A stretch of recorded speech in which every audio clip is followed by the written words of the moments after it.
Ceci est-il un des procès les plus médiatisés de l'année et il semblerait bien que l'on ne soit pas au bout de nos surprises.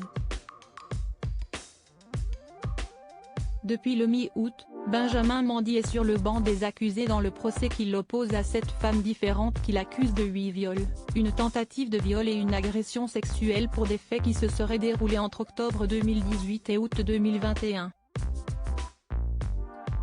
Des faits qu'il nie en bloc depuis le début de l'affaire, tout comme celui qui est désigné comme son complice, Louis Saha Maturi, aucun rapport avec le footballeur Louis Saha.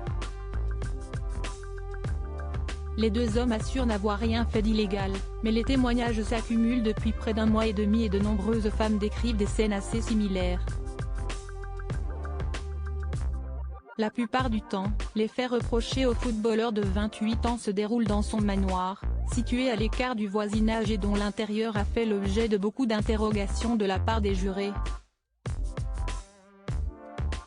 Si dans un premier temps le procès s'est intéressé à la personnalité de Benjamin Mendy, depuis plusieurs semaines, les témoignages des plaignantes se succèdent et hier, c'était au tour du contre-interrogatoire d'une jeune femme âgée de 17 ans au moment des faits qui a été diffusé.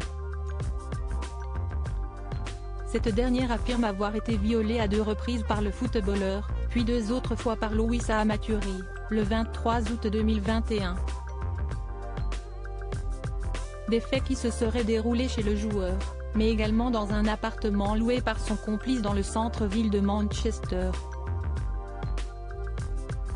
Je ne voulais pas qu'il se passe quelque chose entre nous deux. Les avocates de la défense ont mis la jeune femme en difficulté comme le rapporte l'équipe, pointant des contradictions dans son récit. Une pression qui a visiblement déstabilisé et irrité la plaignante qui a fini en larmes plusieurs fois.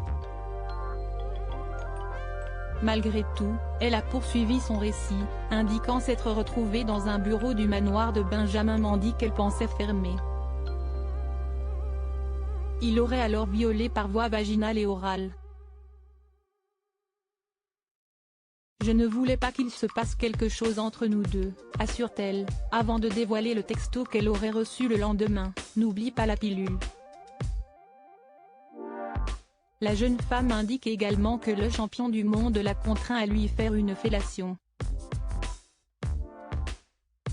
Il m'a forcé à un rapport sexuel oral.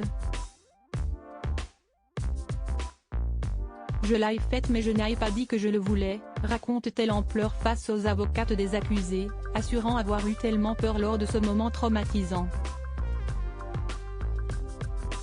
Benjamin Mendy reste présumé innocent des faits qui lui sont reprochés jusqu'au jugement définitif.